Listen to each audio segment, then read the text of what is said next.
you are going to be hearing from Sue Yannaccone, who has won countless accolades in the real estate industry and is an avid supporter of women in real estate. And I am so impressed by her classy, poised nature and yet her down-to-earth style. So come on up, Sue, and share with us.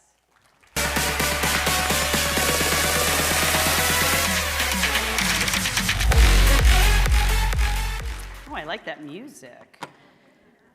Thank you for that. So funny story about when I decided to take this job with NRT. I was a CEO, and I'll talk a little bit more about that path at the end after I wrap up a couple things. But my daughter, who just turned 8, and this job change happened a little over a year ago, so she was almost 7, sat at the kitchen counter and she looked at me. She's an only child, so she's like super involved in our life. A little too much so. She said, "Mama, it's really hard. Very few women get that title. You should keep it a little while longer." I said, "Mama's not going to be flying to Asia. Mama's not going to be gone 3 weeks out of every month. Mama's going to be home for dinner more." And she goes, "Mama, take the job."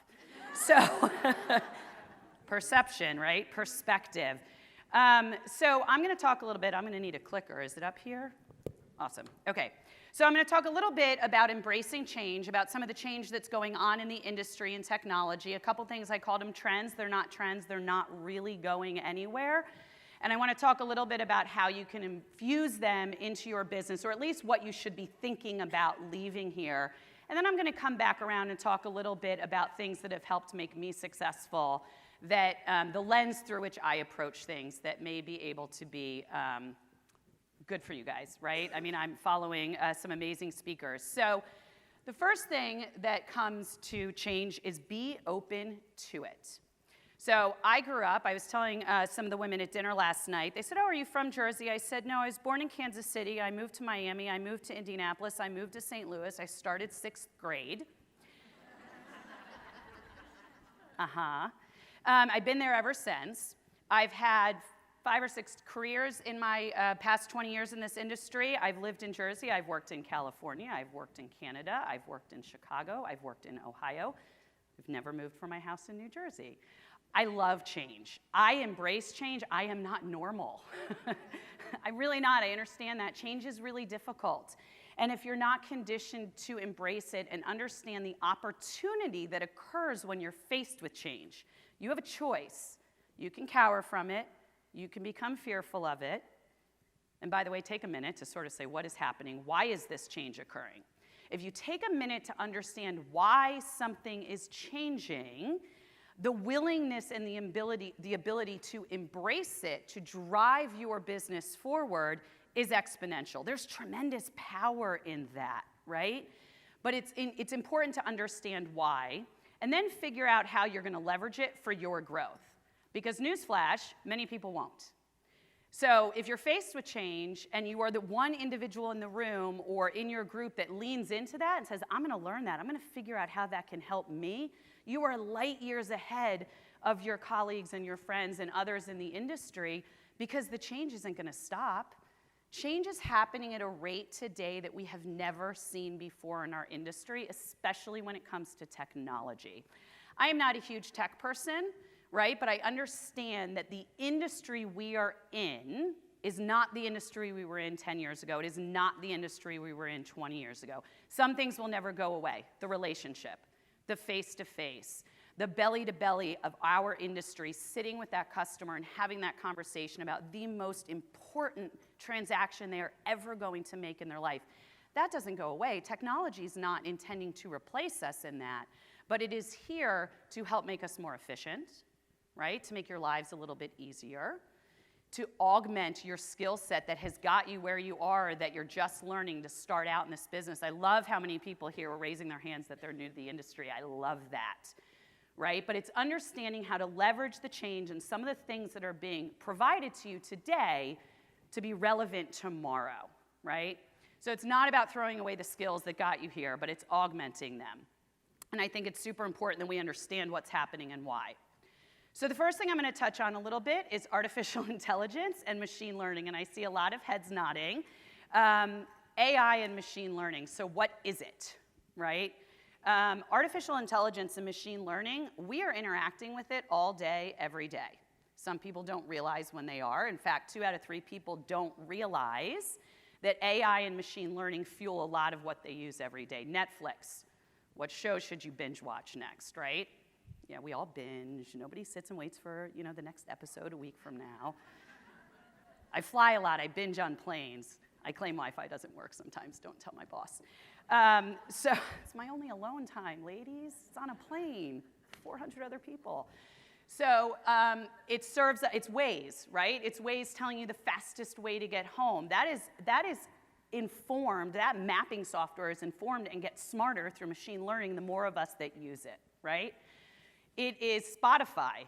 It is all of these things that we use every single day. We don't even realize, 2 out of 3 people, that it is actually artificial intelligence and machine learning that is powering these things. So how does that impact us in real estate? Like, why do you care, right? So TWC did a study that by 2030, there will be a likely 14% increase in global GDP. That's roughly $15.7 trillion made possible through the efficiency in productivity that artificial intelligence creates. That's impressive, right? Now, it's not all in real estate, right? Wow, we'd be happy campers. But it's important to understand that it's occurring to help you be more efficient, more productive, to close more deals, and it's not going away. It is impacting how we do things. So how is that happening in real estate? Predictive analytics. Who's going to move? What behaviors indicate that a consumer is likely to transact? More likely than others, right? There are predictive tools out there that say where they're likely to move to. Right? Where would a consumer most likely transact? So MLSs are partnering with vendors across the country to utilize this technology. The company I work for partners with people to drive that technology forward, right? And so again, it is how you work your sphere then. It's how you understand who in your database, who in your CRM is most likely to transact. It's more efficient for you. It's more effective. You're going to close more business. You're going to focus on the right people at the right time. We don't forget about everybody else. We put them on a drip campaign. Right? We track what they're doing through social, right? And then we know that they're gonna become more likely to transact via some action they've done online, right? It's Amazon serving up diapers when I suddenly, before I was pregnant, whatever. So it's that type of thing that you want to do. It's chatbots. I work for Coldwell Banker NRT. Realogy invested in a company called Ojo. This isn't a commercial. It's just a reality that we invested in a company called Ojo that is nurturing, through artificial intelligence, leads that come in off various other platforms to do the work for you, to serve them up for you when they're ready to transact. It makes you more efficient. It makes you more effective. It allows you more time to sit belly to belly with that consumer across the table at the kitchen, at the kitchen table at night, talk about what they're looking for. That human element that never goes away, right? A machine today cannot replace your hyper-local market knowledge. They still can't do that. I don't know where we're going to be in 10 years, but today I know that it's really important to understand what it can do to understand what it might do, right? And if you understand that now, you're going to be ahead of what's coming next. So it's really important to understand that, how it's being integrated into the real estate landscape today. The next one, I hit the wrong button. Okay, voice. So when I talk about voice technology, what I'm talking about is consumer behavior driven through voice, voice-enabled marketing, and technology. So who has an Alexa? Who freaks out when she speaks French, when nobody in your house speaks French? Happened the other day. It was the oddest thing ever. She's on mute now in our house, got all the microphones off. Y'all, I'm married to a man who doesn't have Facebook, doesn't have Instagram, has 0 social media presence, doesn't believe in any of it. Our house is like, it's crazy. I have to hide the Alexa. We mainly use it for dance party. Lots of kids bop in my house. So voice. Voice is being used through Siri, through Alexa, through Google Assistant, right? Mainly by consumers who are searching that way now. So couple reasons why it's super important. By 2020, which is next year, 50% of all online search will be initiated via voice, okay? PwC did a study. The largest demographic or engaged user group in voice today, they're younger households, households with children, households with an income over $100,000 a year. The fastest user group are the younger generation, but the core buying demographic of 25 to 49 does almost all of their search already via voice, okay? That's a huge consumer basis that we want to work with to buy homes, sell homes to, and not everything we do is ready for voice. So when you are setting up your website, voice search is different than keyboard search. Right? We heard a little bit before about long tail keywords. There are different things that you need to enable in your tech platform, in your social, in your online presence that will result in better returns for search through voice, right? So super important aspect of it. So people can find you when they're, instead of typing, they're driving down the road. Most people do it when they're multitasking, so they're driving or they're cooking, apparently. I don't cook, I've been asked not to.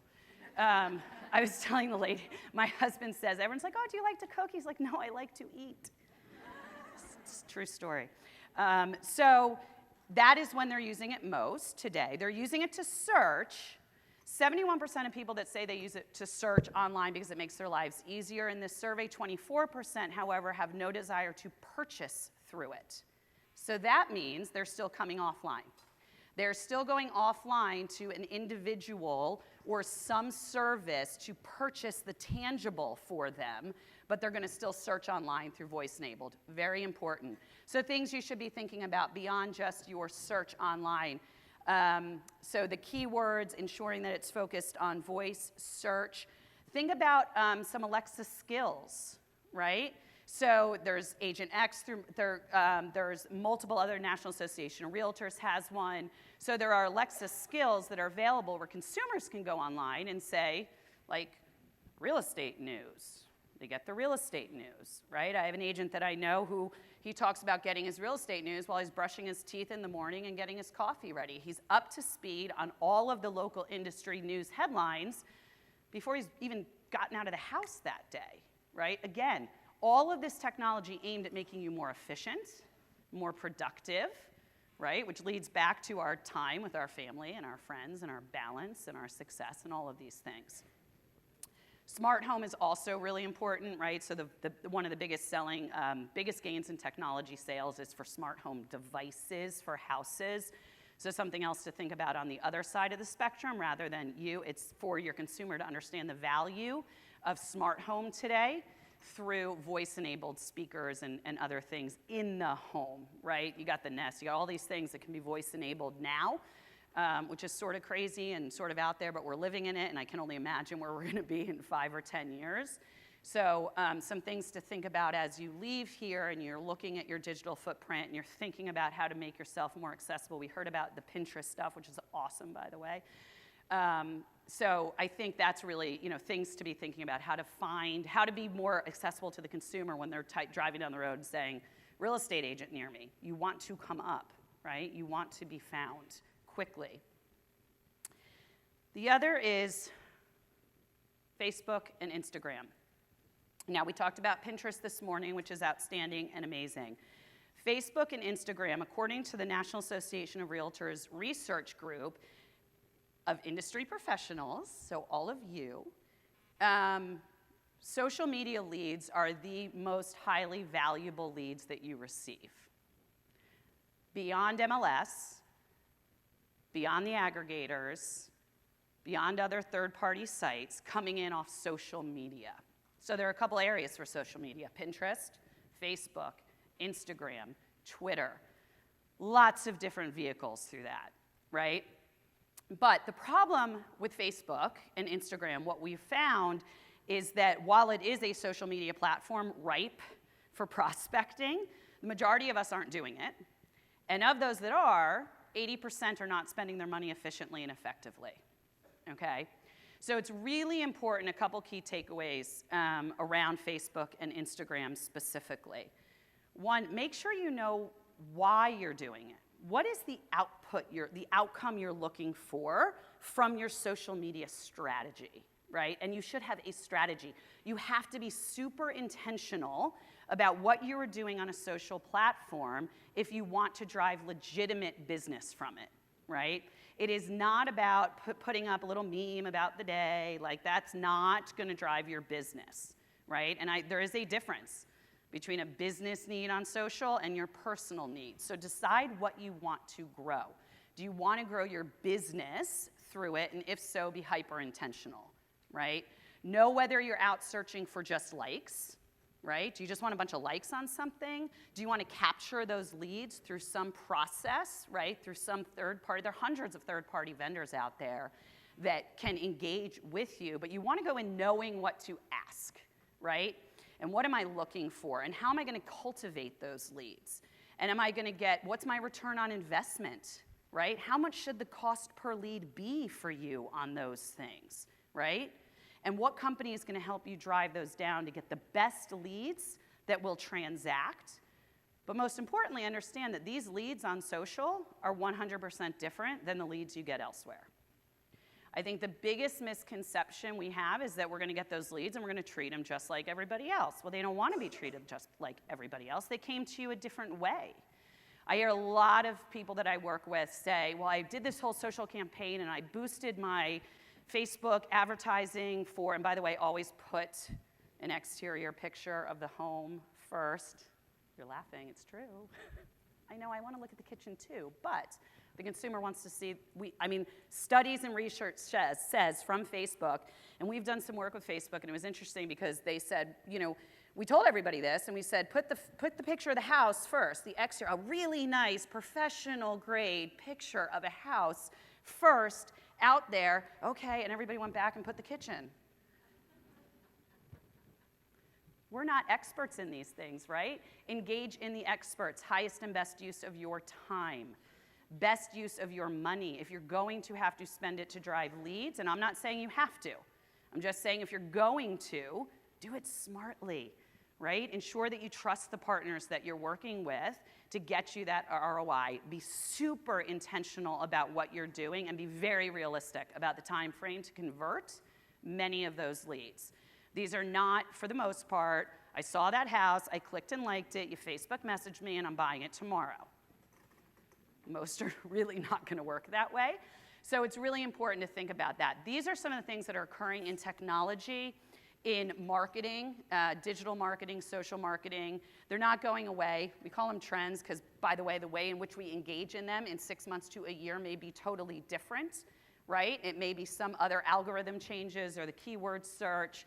Facebook's doing some really interesting things with that. They just recently, if you heard, there was something around targeted marketing with them, and they settled some discrimination concerns, and in fact, it now has enabled a much broader opportunity to reach segments of population that before weren't, so that's really a very positive step for Facebook as it relates, especially in our business, to marketing for home ownership, which is really, really important. So I think it's very important that you just have a little bit of an understanding of where these things are going, why they're so important. It's not because we all think that, artificial intelligence, it's hard sometimes to make that translation, right? Like, I'm sitting selling somebody's house, and it's hard to make that leap, but it's really important because that's how the consumers operate today. I think we're all very in tune to how we consume differently, how reviews, right? You go on social, you go online to go out to dinner, nobody calls anywhere anymore. You go on Yelp or Open Table and you make a reservation, you go out to dinner, you rate it, and you've not talked to a soul except for who you're at dinner with, right? Technology is meant to enhance and enable you to do more business. It is augmenting you. It will not replace you, but it will if you are unwilling to embrace it in an opportunistic way to augment your already successful practices. I think that's the important takeaway about technology. And don't do it all. Find one or two things that make sense for you. Y'all, I know somebody I live in New Jersey, haven't moved again yet, So she does she's one of our top agents in New Jersey. She does almost all her business through the Bernardsville Moms Group. Now, you don't know what Bernardsville is, but it's a cute little town in New Jersey. She doesn't do any actual advertising of real estate on there. What she does is she makes recommendations. Who's a great plumber? I need a good hairdresser. Who can paint my house? She has become the Bernardsville expert on anything and everything a mom in that market moving in needs to know. And by way of that, she gets a ton of business. But she's not pushing herself out there like, buy for me, buy for me. It's the relationship. It's understanding what somebody's looking for and being that person that is now defined in that market as the expert. So there are a lot of ways to do this that won't cost you a dime anyway. Leverage your existing skill set. Leverage what you know, what you've done to be successful to date, just in a different way, in a different format, right?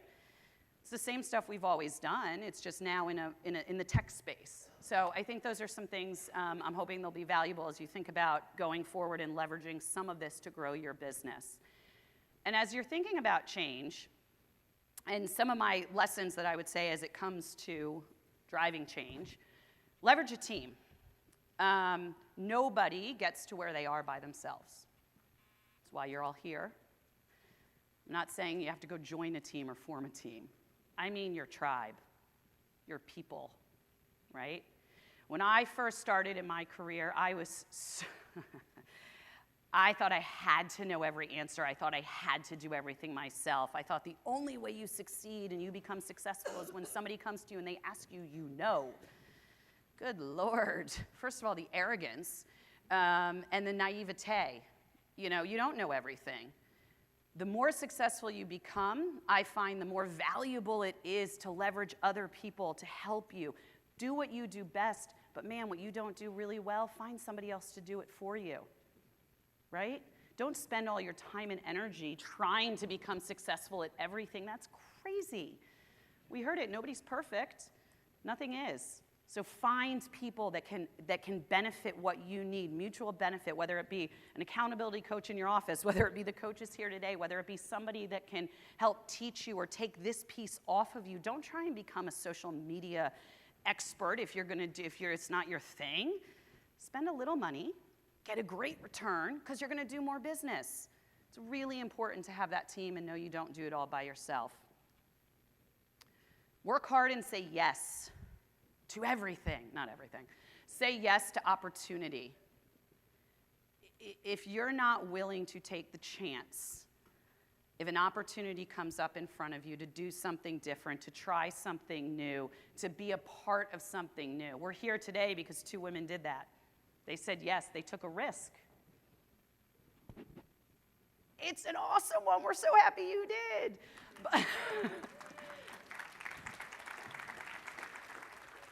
It's one thing that I've always done. It's in my nature. It's in my DNA. What's the worst that can happen? If you have your team and you have your tribe and you fall on your face, get what? They'll pick you up tomorrow, and you'll be fine. It's the beauty of this business, too, by the way. It's amazing. And so take the risks. Take the opportunities. I promise you, you can do it. But most importantly, do it your way. Be authentic. Do not change who you are for anyone or anything. I think I'm running up on time, but I'm going to tell one last story. I was given a job, I won't say which one, and I was sitting in the room. I can't say the title, so it was a big job. We'll see, leave it at that. Somebody came in to me, and in my office were pictures of my baby girl. I think she was 4 at the time. And they said, wow, got a lot of pictures of your daughter, a lot of drawings. I mean, it was like plastered. It might have been a little obnoxious. I was away a lot, guys. I traveled 150 or 200,000 miles a year. When I could, I wanted to look at her face, right? So I had one person tell me I put too many pictures of her up. There were 3 more pictures the next day. The other thing I mean, come on, really? The other thing is, and I mean this, I did travel 150 to 200,000 miles a year. I was in multiple countries. I commuted to California for 4 years of my daughter's life. I got a lot of that, especially from my mom. I made a conscious decision to care only about her health, her happiness, and my happiness with my husband. I'm grateful I had a team at home to support me. But what I stopped doing was listening to the other women in the room and the other voices that were silently judging me or judging our choices. Because you know what, at the end of the day, I was happy, we were healthy, and it worked until it didn't. I shared that a couple of years ago in a room when it stopped working. And I said, if it ever stops working, I'm going to back off. I didn't back off. I took a job with less travel. I now run 240 offices with 17,000 agents of the world's largest brokerage company, but I'm home for dinner more often. So whatever you take away from here, from this, from today, do it your way. Be true to you. Define your own success and just fly. Thank you.